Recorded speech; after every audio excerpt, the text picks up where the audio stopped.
excited today to have a great company featured on today's episode of Deck Specialist Podcast. Today I have John Moss and Robert Noose, both from a company that we are very familiar with. We've worked with for a long time. We've promoted their products. We've within the pages of Deck Specialist, we've seen several of their projects, including annual award winners that featured RailFX products. But both gentlemen from RailFX, very excited to have you on the show today. Thank you so much for joining us. Yeah. Appreciate the opportunity. So just how about we start with introductions and kind of background. So let's start with Robert. Robert, tell us a little bit about yourself at RailFX, your career at RailFX, and kind of what you do there. Yeah, sure.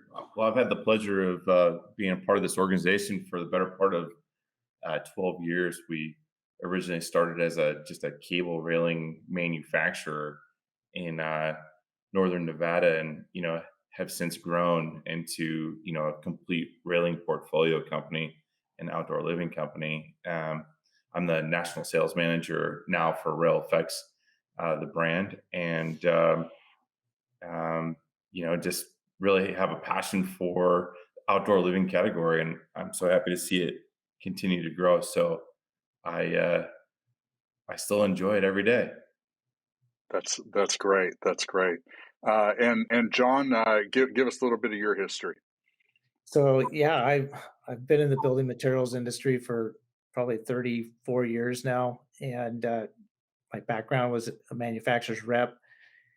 And a few years ago, started RailFX, and I was purchasing cables from Robert for my company. I had this idea to start a aluminum railing business using cable, and so I was able to partner with Robert. We purchased cables from Robert, and the business grew pretty rapidly with the network of people that I knew across the country. Being in the rep business for many years, I had several other people that wanted a similar product with the cables, and so it turned into a national program within a year's time, pretty much. And then full circle, all of a sudden, the company that Robert's working for comes back to me and says, "Hey, we want to buy your company," and I had no idea, or didn't even think I wanted to sell the company, and we worked out a deal, and so here we are today. This RailFX, and everybody still has smiles on their faces, so it must be a good deal. I did have hair before then, but well, it's interesting. So back up a little bit. How long ago did you start RailFX? RailFX was probably started in 2015, I believe. And, okay, so it wasn't. Well, I guess I was going to say it wasn't that long ago, but for the category, that was kind of in the the beginning quarter of cable railing coming out. Is that accurate? Absolutely, yeah. Cable railing was growing very rapidly, and you could see it. And once you got in the business, then you start driving around and you start seeing it everywhere, right? It's kind of like you buy a new car, and pretty soon, you see all those cars. You didn't notice them until you had one. But it's very fast growing category, and Robert can speak to that. I mean, he's been involved in the cable side of it much longer than I have, and supplying cables to OEM companies, people that are. So I'd let Robert speak to that as well. Yeah, I mean, that was going to be my next question, which kind of we'll get deeper into the company history and kind of what you were thinking starting it and everything, but we will jump to the obvious question of if you weren't one of the first few, and I remember when cable railing started, and certainly all the advantages of it, but very quickly there were a bunch of players in the market, including, offshore companies just, sending in kind of, bulk low cost product. Robert, like kind of walk us through that. And, do you remember, when John first approached you to buy railing, cable, what were you thinking? That Yeah. here John's trying to start a company, a company in a category that very quickly became saturated. Well, yeah, it is really interesting because it's really gone, 180 degrees. When I initially started with this company, and as we manufactured, fittings and cable only, the sell was really difficult because people were very opposed to cable railing. Still having this belief that cable railing, was climbable and there was a ladder effect, and there was a lot of education in the very beginning, probably about 10 years ago. And most of my sales pitch wasn't really the benefits of our product. It was, convincing people that it was allowed and, the code was changed.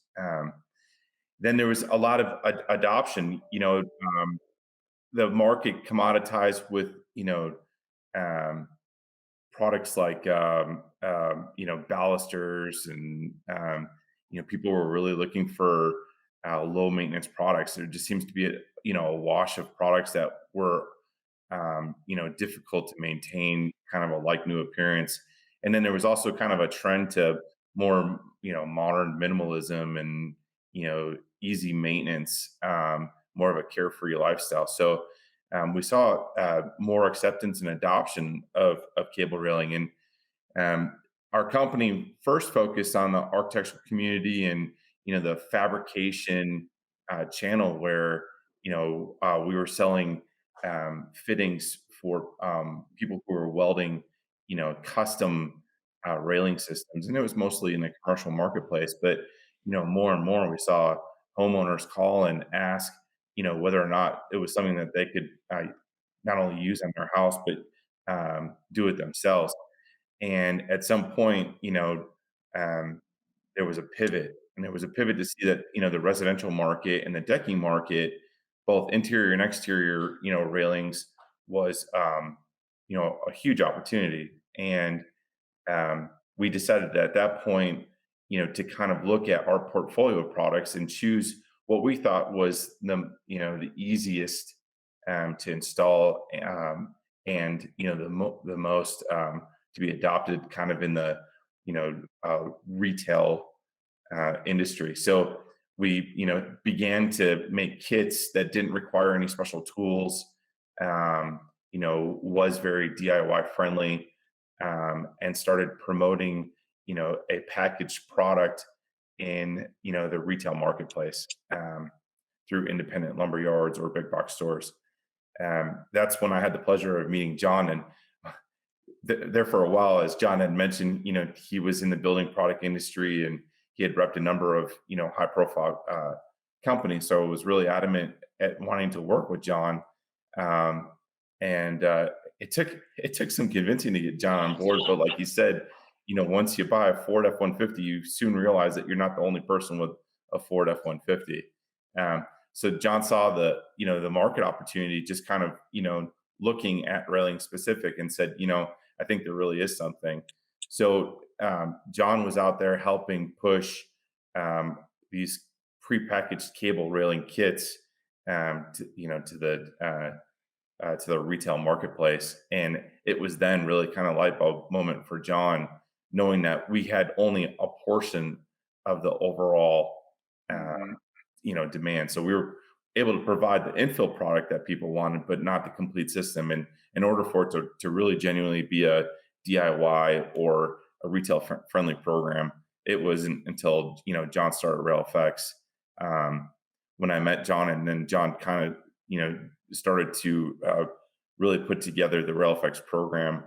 I mean, it was so natural. I mean, in order to grow sales, obviously we had to support John in his efforts. And as John alluded to, it just the demand was there. And luckily we were at the beginning of the demand and able to service the demand and grow like we did. Yeah. So what do you think the secret to the early day success actually was? Because again, it's retailer shelves are already crowded, and in order to get shelf space, you have to prove that your product is going to be more compelling, generate more money per square inch than something else. And already within this decking category, you've got countless decking lines of composites that have all come out with A, B, C, and D lines, with accessories, with lighting, with their own railing solutions and everything else. And then here you come along with, I don't want to discount it, and we'll get into what sets you apart, but I can just imagine John walking in with this box of, steel cable that looks, almost like what Home Depot sells in bulk off the reel that you just cut to length, and saying, hey, I need some extra shelf space because this stuff is really great. Alongside, I'm sure, the other sales reps from everywhere from China to Timbuktu that also whip out their cable, and it all looks like steel braided cable. How do you how did you guys, make a compelling proposition that set you apart from everything else that was going on in the market at that time? Well, I mean, I can put my input. I don't know if John wants to start, but Go ahead, Robert, and then I'll add. I've got some thoughts but yeah, I think, really it was a service proposition. I mean, when you take the experience that John has and, what I witnessed during the days of trying to, place cable railing. I mean, really it was a service proposition. I mean, you'd mentioned we'll talk about product benefits here in a minute, but really our secret sauce was, to walk in into a dealer and to talk to a counter guy that has to be an expert in 20,000 SKUs, right? And Right. no matter what anyone tells you, there's a fear factor when it comes to railing because even though everyone pitches the fact that, it's DIY friendly and it's easy to use, it comes with a lot of parts and pieces, and very little people want to take accountability or responsibility. I think the special sauce that John really developed was the fact that we own the quote. We basically said, hey, all you have to do is get some basic information and send it our way, and from there, we'll own the quote. So we always say, you know, if we quote it, we own it, and we take a lot of the responsibility and accountability and the fear away from the dealer. I often say, that our biggest competitors is not other brands that are in the store. Our biggest competitor is the person that doesn't want to sell railing because they're scared of it. Right. So that's where we were able to make the biggest inroads. We were able to alleviate some of the anxiety that people had at quoting the railing system. So you know it's a very hands-on experience from the moment we receive the quote to confirming that everything is right. A lot of times, we're able to talk to the contractor directly, which is not the typical. A lot of times, dealers are often um, unwilling to allow you to talk to their customers, right? Right. But we've earned their trust, and um, instead of playing the telephone game, able to go directly to the installer, work through those things, make sure it's right, and then deliver a product that is in fact easy to install. yeah, I would say, I mean, backing up just a couple of steps, we took probably well over a month and went out and talked to many, many, many dealers and asked them, if we were to start a railing, what are the key pain points for you? What is it that would keep you from selling railing, or in our case, cable railing, right? And they talked about a lot of things. It's like, hey, it takes me, 5 to 10 days to get a quote back, and by that time my customer's frustrated, he's moved on, he went and bought something else, or I get a quote and there's 20 pages, and every nut and bolt is listed out, and I don't even know what I'm signing up Right. for, and then I have to put it all in my system and then get the guy a quote, and we don't even know if it's going to meet their budget. So now I've got 3 hours tied up in this, and I don't even know if I'm going to get the job, and I could go sell a truckload of OSB and trusses and studs, for a framing package. So we took all that information, and that's when we put everything together to try to take all those objections out of it. And we'll talk about Mm. that process a little bit more, in the podcast. But I think that was where the secret sauce was developed, right? We just listened to what the problems were. all the way from the installer, how they receive the product, all, the different things that they had issues with, the lumber dealer, the issues they had, and then the wholesaler that's actually selling the product to, along Right. with the decking and everything, to the lumberyard. So, and we continue to learn, right? I mean, we continue to evolve and to try to get better and better. But that's how we started, was listening to the customer and trying to Yeah. make something that made it easy for them. Well, I think it's a great lesson, right? Because I mean, we've all been in the industry enough, long enough to have seen great products fail miserably because they just didn't consider the supply chain or the end user or how to train or how to have it installed accurately and effectively. They thought about, I see a lot of companies focus on the sale. Let's get it placed, let's get it bought, and then not consider, let's make sure it gets installed correctly so that builder and that homeowner both have enough positive experience with the product that it leads to repeat sales and referrals. And it seems like you guys really thought through the process from top to bottom and have benefited from that. Well, and I think, to kind of end that, or to, add to what you just, mentioned, Patrick, is, the company's only is so good as how it responds, to issues and problems. And I think, the greatest benefit that we have, beyond kind of the service that we talked about, is the fact that things will go wrong, and they do go wrong, right? But it's how fast, we solve an issue. And, I think that's where we really win lifetime customers. When something goes wrong, we our culture is to say, well, how fast do you need it? And we solve it. If Yeah. it's some screws are missing, we FedEx them. Like, no questions asked. We just get it done and move on, because we know that so many people have 100 other things that they have to accomplish that day. So I think that post sales support aspect is just as important as the sales experience, right? Yeah, I think that, what I'm, one of the things that I'm most impressed about RailFX and the team that you guys have there is that, I mean, obviously you've gone through dramatic growth over the years since your launch, and you're now, a very different looking company than you were when you launched. From John kind of running around knocking on doors, with a suitcase, it kind of felt like, to now, obviously you're not doing that anymore. Certainly, I hope not with John. Yeah. But you constantly learn and you evolve and you adapt, and obviously the challenges that the average contractor or DIYer is facing today is different than even a couple of years ago, right? And as products, substrates, decking, support materials, lighting, everything changes, you guys have to change as well.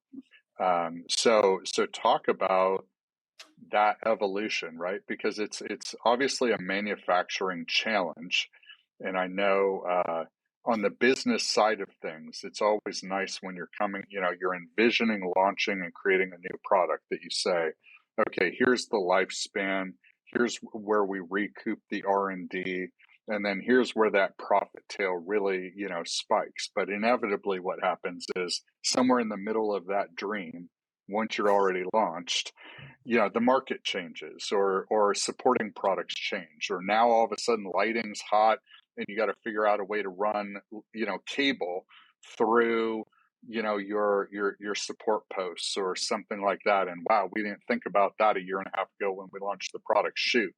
Now we've got to come out with a different product or modify an existing product. So talk a little bit about the mindset at the corporate level that supports that constant learning and evolution of the products. Yeah, I would say, I mean, part of it is the support we have. I think we've got 8 people in our engineering department, right? And these guys are constantly looking at ways to, we'll come back from a market perspective and say we need to look at a different infill, or we need to look at lighting or whatever. But they are able to take and spend the time, and they've got, the equipment and the engineering know how to, do prototyping and come up with these new ideas and stuff that really help us to grow to the next level and meet market demands and changes in the market. And now even further being able to be part of a billion-dollar company that has, manufacturing worldwide. Now you can take and scale that very quickly, Hmm. um, and cost effectively, which is really, really amazing. Coming Yeah, from a yeah. little company that was working in a 10,000 square foot warehouse, cleaning the bathrooms, doing you were just you just had a small staff, and now you look back on it, and you're like, wow, I wouldn't have dreamed this in a million years. We'd be where we are at today. But it's pretty interesting story. Well, and in a relatively short period of time in the grand scheme of things. It is. It's very compared to most. It scaled very quickly, and that wasn't just me. That was partnering with some really good people. Early on. Sure. But you have resisted, what it seems like a lot of companies when I say it's a crowded marketplace, I'm not telling you anything that you don't know. And, a lot of the mainline decking companies, have moved into the accessory lines of, Yep. of lighting and railing and things like that. So they are kind of pressuring that. And I think that's the easy solution, right? Is the one-stop shop. Just go, screw it. I'll just buy it all from one guy. I'm buying the decking from them. Might as well buy everything else from them, even though that may not be the best solution. While you guys have focused really exclusively on perfecting an excellent railing. So talk a little bit about that discipline to kind of stay in your wheelhouse and to continue to evolve and perfect uh, this line of railing. Yeah, and that's a great point, because when you're a railing company only and you don't offer the decking and you don't offer any of the other components, right? You have to be the best at what you and offer the best value to where people have a compelling reason to look at you from a different perspective, right? They're going to buy the decking from one person and railing for somebody else. And that's where some of the original stuff that we started out with, finding out what the pain points were and answering those questions. And once the installer or the contractor has an experience and it's a pleasant experience, it's their go-to button, right? It's the easy button. It's easy for them to keep coming back, Right. and you just pick them off one at a time, so so that was in the beginning. Now being part of a company that also has decking and different things, I mean, they do all the fasteners, they do a lot of other things. So now we're able to bolt on some of that other stuff at some point, that is going to take us to the next level. Yeah. Yeah. Um, so talk a little bit about your company culture and what sets you apart. What sets the product apart? What sets the company apart from everybody else out there? Like, we have a pretty significant audience. Um, I'm sure many of them are already familiar and accustomed to working with you, but many aren't. So what is it? What is that pitch? What is that compelling point that these builders and contractors, which God bless them, we love them, and as you said, once they find something they like, they usually stick with it. Yeah. So we find that within tools and fasteners and decking boards and everything else, that I'm just this. This is all I pitch because I'm familiar working with it. I know it holds up, and at the end of the day, if it fails, I know that the homeowner is going to call me to complain, and it reflects on my company. So this is the stable of products that I offer and I use. So when you're trying to bring a new product into that arsenal, what is it that you talk about that sets your product and your company apart? Well, Robert mentioned, about us quoting, getting quotes turned around quickly. So, but what I would say is we treat every single project. There's not a off the shelf project, right? Every single project is engineered for that deck, right? We take their measurements and we engineer it, and we decide, we show them where every post goes, and we value engineer that to where every part works for that deck. They don't have a bunch of leftover material or whatever, and it all goes together hand in glove. And that makes it super easy. So when they get a quote, Robert mentioned another thing that's very key. When we quote it, we own it. So if we make a mistake, which mistakes happen, everybody has an off day, right? And you forget a set of cables or you forget a post or something like that. The contractor's not going to pay more. You go to some yard, and say, hey, I want to buy this, and they give you a quote, and then you find out you're short a couple parts. You'd already quoted your customer. They already expected a fixed price, and you come back and say, hey, I forgot 2 posts. It's going to cost you $300 more. Nobody's happy about that.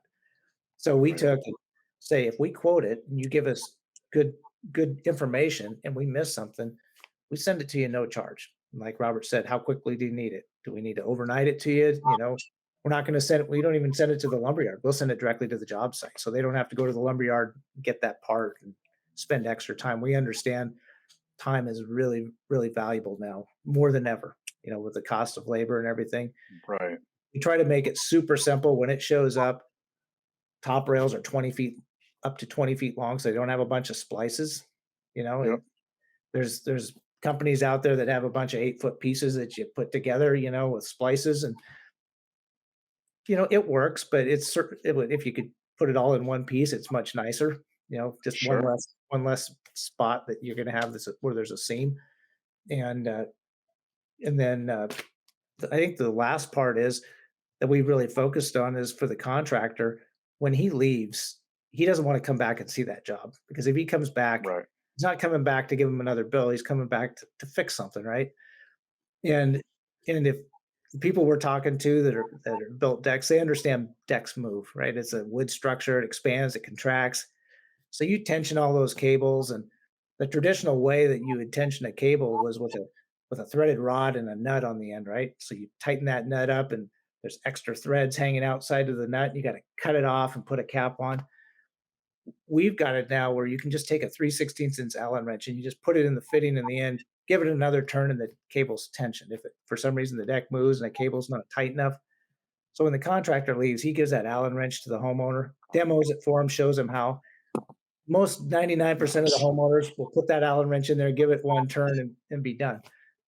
But if it's the traditional way, where they're going to need a sawzall or a hacksaw and nuts, Right. and all this different stuff to take care of it, it becomes more problematic. And chances are that the deck builder is going to get a call back saying, "Hey, this cable, I got one cable that's not tight."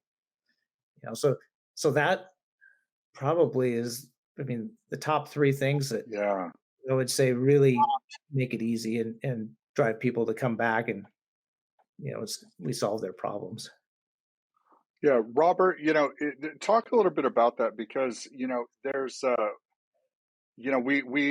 we obviously write a lot of stories. We cover a lot of things in the industry. I mean, I think we have a pretty honest understanding of the market that we deal in. And one of those challenges is builder and contractor education.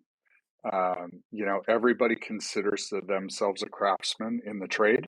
Um, Everybody considers that, and most of us guys aren't the best at reading instructions. We figure we can figure it out, and if there's a few bolts left over at the end, that's just generous on the company's behalf. But clearly we assembled it correctly.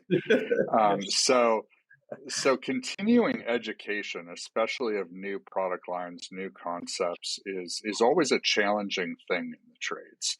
But it seems like, you have artfully incorporated the education and installation into the quote process to make sure, I don't want to say to save the contractor from himself, Right. but, to just make sure that when you're working with this, especially with a safety driven element like railing, right? We hear these horror stories of, when there's a deck related injury, I think more than half the time it is railing related. And, when you go back and you look at that, it usually comes down to the installation being inadequate. So how how does that work? And, how is the company, balance that to make sure that, your product actually is installed correctly, but also that doesn't create a time or frustration burden on behalf of the contractor? Yeah, I mean, we do it in a number of ways. We don't always have the luxury of being at every job and being a resource for every installer, but what we do right is a couple things. One, um, the installation videos that we had are now have been updated in more of an illustrative presentation versus a recording of someone installing it, and that really gives someone a kind of a 3D perspective of how to install our product correctly. um, the second part is we have a national team that goes out and makes themselves available, specifically for first time installers. you know they're they never object to being a resource for that person, and they'll never install the product, but they'll be there as a person that kind of guides them through any initial questions. You know it's pretty funny to see. A lot of people are hesitant even today to install cable railing. A lot of them say, I don't know how to do that, whatever. Right. Product is, it has better, what, about 25 years of development in it, and now it's really sticking a round peg into a round hole. I mean, it's really really simple. And when you kind of talk someone through their first run, the light bulb clicks, and then they're like, okay, I got it from here. Then Thank they're you. hooked. Right. But to kind of go back to what John was mentioning, I mean, when we value engineer a specific project, you know we eliminate that process, as you mentioned, Patrick. Someone isn't modifying a generic product that was meant to do 80% of the install. Our product was meant for that job. I think one really important thing that we didn't mention yet is that when it ships and it arrives to the job site, right? The boxes are labeled. It says post A, post B, post one, post two, and that person will refer to a layout that we physically did, and we'll, Hmm. um, um, um, we'll why can't I think of the word? We'll basically put a description on every post, and label that post. And so this person doesn't even need to open the box to figure out what the box is and where it needs to go. So they're really like just dropping boxes, pulling product out, installing it, and everything's pre-drilled. So again, it goes back to the whole theory. When we value engineering so much, it's at some point it's just sticking a round peg through a round hole. Yeah, I would say But too that, with modern technology, it's pretty easy. I mean, I can tell you, Robert, myself, multiple people within our company, somebody's got a question, they're not, it's hard to talk through it on the phone. We'll just get on FaceTime. They'll show it to us and say, "This is what I'm doing." You're like, "Oh, okay, yeah, I get it. Do this, do this, do that." And in 5 minutes, it's done, and they're happy and on their way installing. right. So, we use a lot of different methods to help people, especially on the first time. The first time is the hardest. After that, you rarely hear from them again. They're off and running like riding a bike. So That's amazing. So, in kind of to wrap this up a little bit, what are kind of the key takeaways that you want, whether it's a homeowner, whether it's, and we'll get into, I think we're going to have you back, and we're going to talk about specific products and details of those products in another episode. But, what messages do you want to leave with, the homeowner, the contractor, the retailer who's considering cable railing? Why should they look to RailFX? Uh, or, I guess I can answer that question. I mean, when you look at each segment, I mean, to the homeowner, I mean, one, our product is over engineered. It's held to a higher standard than, just what the minimum expectation is. Our cable is tried and true. we're really the only company that broadcasts all of our, engineering data, drawings. If it's a high profile installation, commercial installation, a stadium, parks and recreation, airport, our fittings and our cable are most likely being installed, because it's tried and true, and it's backed by data, engineering data, right? So without a doubt, I'm very comfortable that our product, is far superior to a lot of products that are currently in the market. So from a homeowner's perspective, feel comfort that it's, well engineered or over engineered. It's practically, zero maintenance, but it's, low maintenance. To the, contractor, we ensure that the product is right. We make them look like, champions and the craftsmen that they are, with our value engineering. But most importantly, expect zero callbacks, and that's the most important, aspect of our product, because it's well engineered. They'll never have to, go back to fix a problem, and I think that's what's most important to them. Yeah, that and we offer a lifetime warranty to the original owner, and if there's ever an issue, it's not just the homeowner that's taken care of, but it's also the contractor because we pay for the labor to reinstall it. I haven't had it happen yet, so we haven't had to do that yet. But our written warranty is it's a limited lifetime warranty, including labor, to That's reinstall, amazing. which is what sets us apart. There's not a lot of people out there that do that.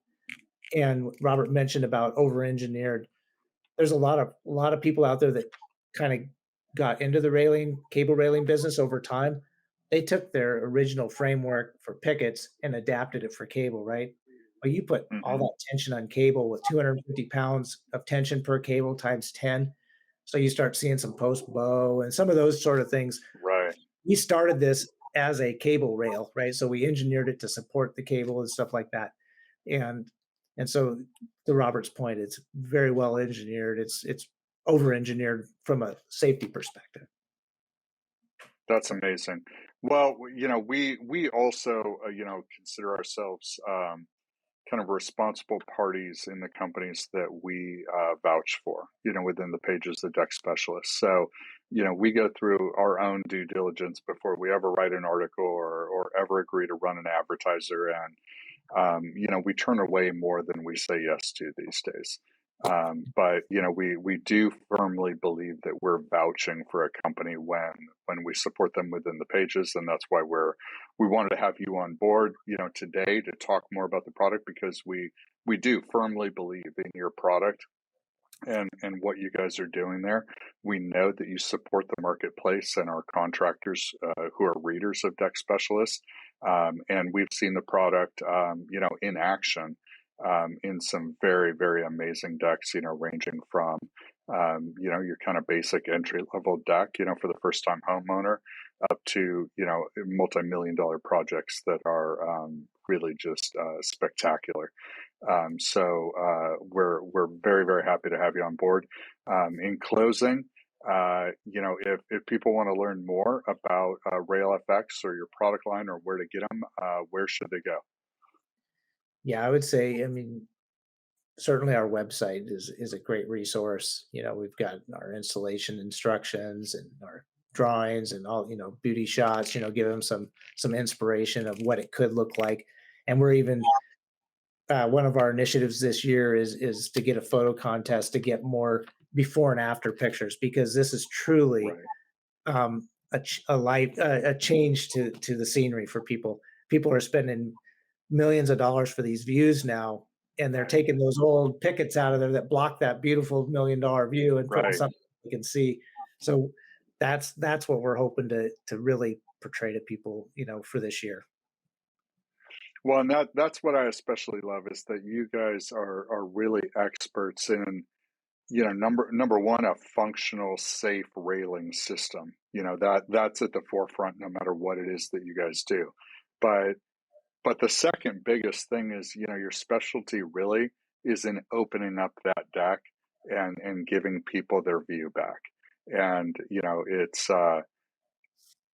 an amazing thing, the transformation that a deck goes through when they go from, just a standard wooden picket rail system to a glass or cable rail system.